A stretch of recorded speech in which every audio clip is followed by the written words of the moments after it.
5 de la tarde con 20 estamos haciendo jornada de viernes, previo a un fin de semana largo. Hay otro ánimo en el campus, en la gente, en los compañeros, los entrevistados. Y en mi mano tengo este libro, Diálogos de campaña, conversaciones en torno a la campaña del no, plebiscito del 5 de octubre de 1988, Juan Manuel Sancedo y Juan Forch, que me acompaña aquí en el estudio, con también la periodista Marcela Bruno, que es parte también de este equipo.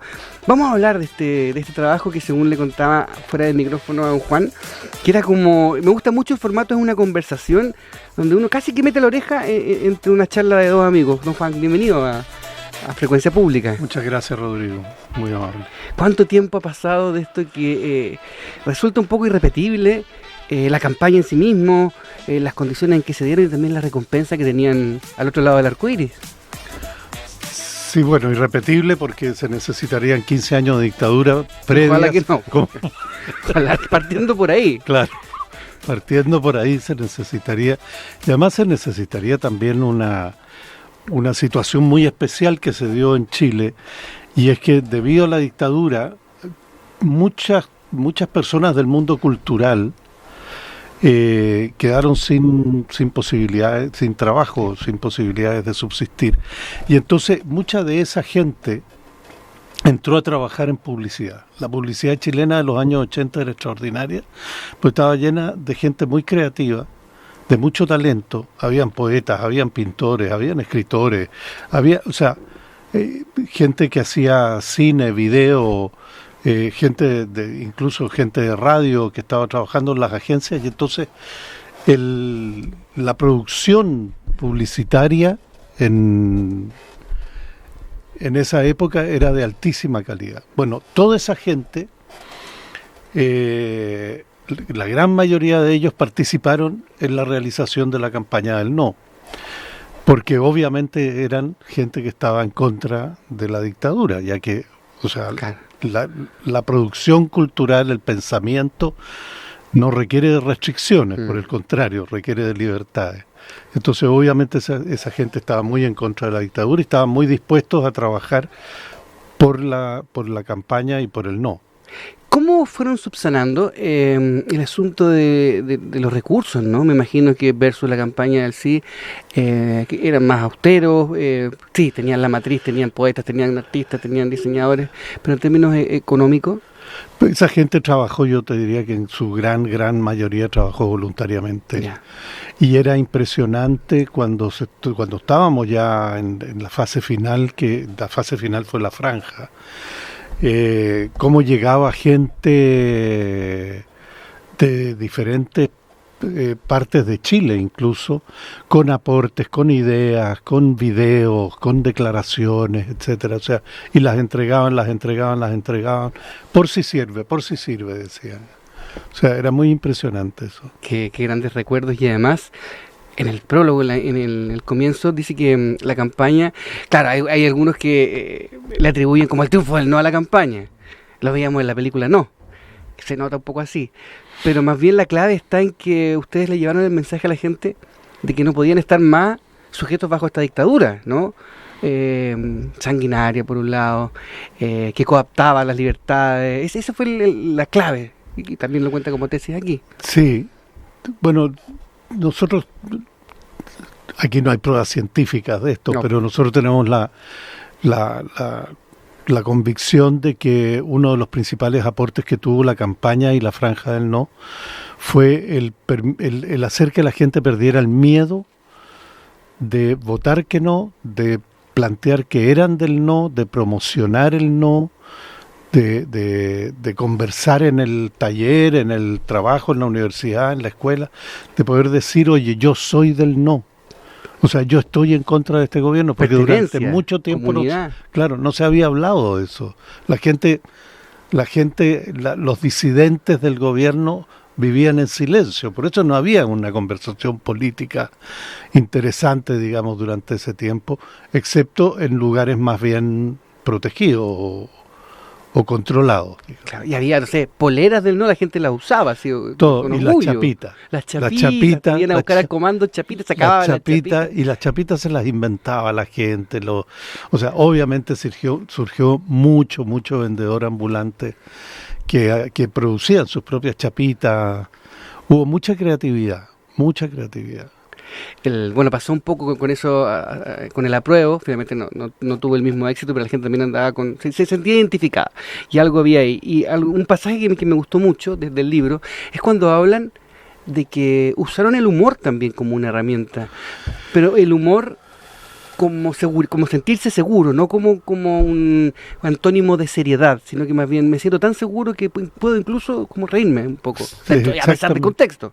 Exactamente así, o sea, y además que el humor tenía dos cosas que eran muy, muy importantes. Uno, que establecía de que esto, o sea, hacía como normal, como cotidiano el votar por el no. Era algo posible. Y lo otro es que los que interpretaban ese humor eran normalmente actores y actrices de teleseries, estando en el living, dormitorio de la casa de todos los televidentes chilenos. Y entonces eran gente conocida por ellos y que de repente los veían y decían, pero él también está por el no, ella también está por el no. O sea, y eso los autorizaba a estar ellos también por el no, ¿te fijas? Básicamente, hablando como en marketing, crearon una marca. Sí, claro. Una marca que es súper potente, con muchos atributos, y también me daba mucha risa porque comentaban aquí en el libro que él sí también como que le ponía un poco de humor, pero era como el humor del picado, era diferente, no era como ese humor más bien relajado y seguro, sino que respondía como, ya, pero ¿y tú? Así como, era raro, ¿no? Los del sí. Sí, los del sí. Bueno, los del sí cometieron errores comunicacionales muy grandes, o sea, ellos empezaron permanentemente a responder a banalizar lo que la franja del no decía, empezaron a atacar muy duramente. Entonces, lo que pasa es que la gente identificó al no con la buena onda, sí, y al sí lo identificó con la mala onda. Pero si pasaba usted usaba mucho los caballos, que los acompañó después en muchas campañas más. Y también había un caballo en el sí, pero que andaba como con una guadaña, agarrando gente. Era como que no quiero eso. Sí, era la gente de la muerte. La gente de la muerte. Pero la gente lo identificaba con el sí, decía, ese es la gente de la muerte, ese es el sí. No es que hayan hecho el traspaso. El traspaso, digamos, ellos están hablando del no. La imagen del sí era fea. Ahora, me imagino que ustedes llegaron a este camino después de analizar varios caminos. No sé, hubo algunas tesis que se cayeron, quizás algunas propuestas de campaña del no que eran muy diferentes, que nos pueda contar. No había mucho tiempo. Ya, salió lo que salió. Esta fue la apuesta. Ya, esa fue la apuesta. O sea, había una serie de planteamientos teóricos y todo el cuento, qué sé yo, pero no había tiempo para echar a la... No. Ya. Era un cuento rápido. Más que reflexión, entonces fue como fierro caliente y actuar como por intuición casi. Y fueron estos 15 años de dictadura en que la gente trabajó en publicidad. La publicidad es importante en ese sentido. Nosotros, o sea, era gente audiovisualistas, documentalistas, gente que dirigía cine, habían poetas, etcétera, pero lo que aprendieron fue a dar mensajes cortos, sí, eficientes y atractivos en 30 segundos. Chile, la alegría ya viene, no. O sea, era, como es la publicidad tú tienes que atraer, tú tienes que entretener y tienes que dar el mensaje que te corresponde en 30 segundos o en 20. Entonces, eso fue lo que nosotros aprendimos durante 15 años. Esa delgada línea que no divide la publicidad de la propaganda. Están ahí, besándose. Todo es lo mismo. Todo lo mismo. Ahora también me llamó la atención en el libro, se habla de los forchazos. Heavy tener como que tu apellido se sustantivice, esa es la palabra que usamos. ¿Qué eran los forchazos? Para que la gente que nos escuche también entienda qué significaba, por qué le llamaron así. Los forchazos era bueno, la palabra forchazo viene de mi apellido. Sí, digamos, claro, sí, de Juan Forcha estamos entrevistando a esta hora de la tarde. Y es porque José Manuel Salcedo fue el que le puso ese nombre a los forchazos, que eran unas piezas que eran bastante cortas, pero yo creo que la gente puede que se acuerde, los más viejos, puede que se acuerden de la Franja del No, que eran piezas en que principalmente se tocaba la imagen de Pinochet. Eran prácticamente las únicas piezas en las cuales se tocaba la imagen de Pinochet y se le mostraba con ironía, con humor y desarticulando su discurso. Ya. Entonces, por ejemplo, ellos tuvieron una reunión, inventaron una reunión de 48 horas para decidir, entre los 4 miembros de la Junta Militar, iban a decir quién iba a ser el candidato. Y para eso se reunieron en el Ministerio de Defensa durante 48 horas. Entraron para reunirse 48 horas. Ninguno iba ni con maletín ni con cepillo de dientes, pero entraron y a las 2 horas salieron y decidieron lo que todo el mundo sabía que iban a decir, que fuera Pinochet el candidato. Entonces, de eso nosotros hicimos una pieza en que mostramos a los 4 comandantes en jefe entrando al ministerio, pero además les pusimos un vals. ¿Tía? No les pusimos una marcha militar para entrar, sino que entraron al ritmo de un vals del Danubio Azul. Y ahí se decía claramente, entraron por 48 horas, salieron a las 2 horas y dijeron lo que todos sabíamos que iba a decir. O sea, ese tipo de cosas eran. O el otro era el calza no calza, que fue casi un dicho, se convirtió casi en un dicho en esa época. Yo tenía 8 años, pero algo me acuerdo, sí. Íbamos con mi mamá a buscar la que iba Pinochet, que siempre lo vimos de uniforme, y de repente apareció de civil, con corbata, y con cara de candidato. Calza. Entonces mostrábamos las 2 imágenes y decíamos, ¿calza o no calza? Obvio que no calza. Y lo tratábamos de hacer calzar y no calzaba. No calzaba. Oiga, voy a hacer un paréntesis, pero hablando de esto de ver a Pinochet también como desde el humor. ¿Vio El Conde? Sí. ¿Qué le pareció? Me encantó. ¿Visto como vampiro que vuela me encantó, y que chupa la sangre? O sea, hay algunos puntos que me encantan. Me encanta el vuelo. ¿Ya? El vuelo de él y el vuelo de la monja, que me parecen extraordinarios. Además, ver a Pinochet comiéndose los corazones y chorreando sangre. Una metáfora de Chile. Una metáfora interesante. Y lo otro que me agradó es de que Pinochet siempre aparece muy preocupado en la plata. Sí. Y que yo creo que es verdad. O sea, fue un gran ladrón. Él encargó a otros que mataran, pero él fue un gran ladrón, y eso me parece que está muy bien reflejado en la película. De eso. ¿Ah? Y se ríen además de eso, de los hijos. Sí, claro, de los hijos, de la avidez de los hijos y todo eso, me parece. Ahora, en términos cinematográficos serán los críticos los que dirán, pero yo creo que Pablo Larraín es un gran director de cine. Y respecto... ¿Puedo? Sí, por supuesto. Estamos aquí. Respecto a la película del No. Ya, esa es la película del No, que lo practico hablando de eso. Que hay mucha crítica, que la gente dice, es que no es solo por la franja que ganó el No, etcétera, etcétera. Yo estoy de acuerdo que no es por la franja, no es por la publicidad que ganó el No. Pero no es que sobre esa película. Faltan películas. O sea, ayer... De la campaña. Faltan otras películas. Ayer, por ejemplo, Liubetich... En un acto en la Universidad Católica decía de que él era dirigente de la Democracia Cristiana, además presidente de la Federación de Estudiantes, pero decía que ellos como Juventud Demócrata Cristiana prácticamente esperaron cuando estaba la discusión si se había que inscribirse o no en los registros electorales. Ellos eran... pero seguros que no, por ningún motivo, que esto y el otro, qué sé yo. No vamos a participar de esta frente. No vamos a participar de esto hasta que, y él lo dijo, hasta que cuando la Juventud Comunista se empezaron a inscribir, entonces nosotros dijimos, tenemos que inscribir. Eso es una película, o sea, cuando la Juventud Demócrata Cristiana está más a la izquierda que el Partido Comunista, ahí tienes una película, o sea, hay otra película que es todo el acuerdo de los políticos de esa época en ponerse de acuerdo. Juntaron 16 partidos en el comando del no. Esa es otra película. ¿Cómo se pusieron de acuerdo? O sea, fueron más de 2 horas. Más de 2 horas. Lo que hizo Martner, por ejemplo, del conteo paralelo. Sí. Esa es otra película. O sea, faltan películas. No es que sobre una película. Faltan otras películas. Ahora, don Juan, sin la campaña, ¿ganaba el no? Eso ya es ciencia ficción. ¿Por qué? Porque política, claro, pusimos la primera piedra entre los dos, que a lo mejor la campaña no es la única razón por la que ganó el no. Pero la saco de la ecuación, sin la campaña. Si hubiera habido una gran movilización, pero el problema es de que para que hubiera la movilización se necesitaba. Ahora, sin la franja, sin la televisión, habría sido más difícil, porque la comunicación habría sido más difícil. Claro.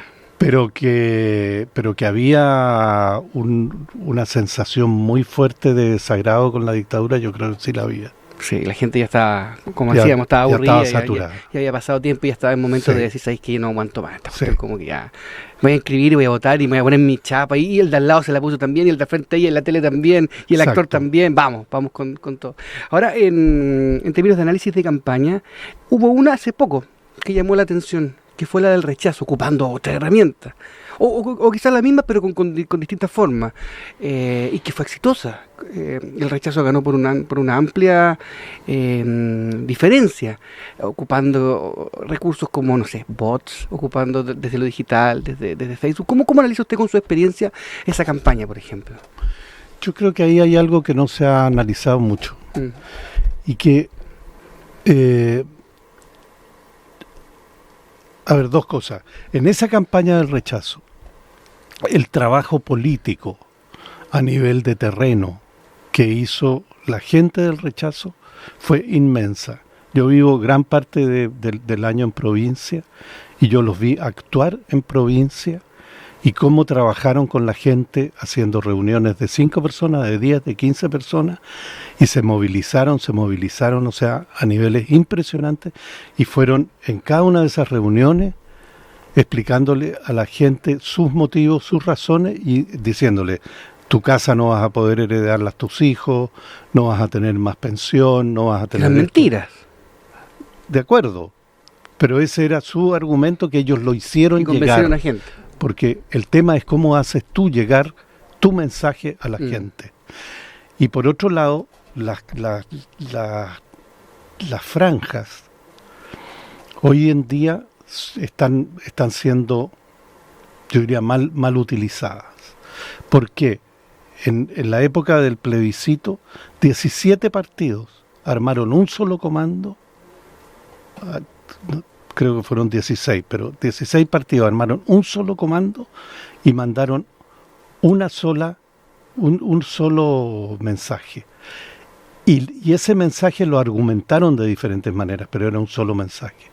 En cambio ahora, cada uno, cada persona, cada político, cada grupo, cada partido quiere su 33,4 segundos de franja para poder emitir su mensaje, y van desvinculando un mensaje de otro y no logran mandar un mensaje unitario. Sí, cada uno va por su tajada. Exacto. Oye, ese comando del no quedaba en Las Tarrias, ¿no? ¿Dónde estaba?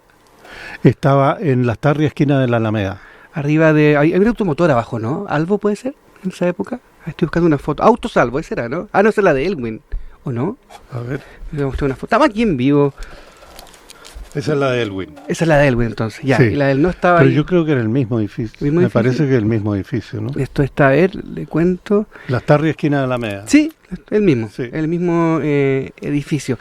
Oiga, y en algún momento, ya hablando más de usted, don Juan, Forge, estamos hablando sobre este textos, diálogos de campaña, conversaciones en torno a la campaña, ¿no?, el plebiscito del 5 de octubre del 88. ¿Se sintió alguna vez amenazado? Porque en algún momento también la dictadura de haber visto que la campaña estaba fluyendo, que la gente se estaba convenciendo. ¿Nunca sintieron como algún tipo de presión, algún tipo de mensaje encriptado?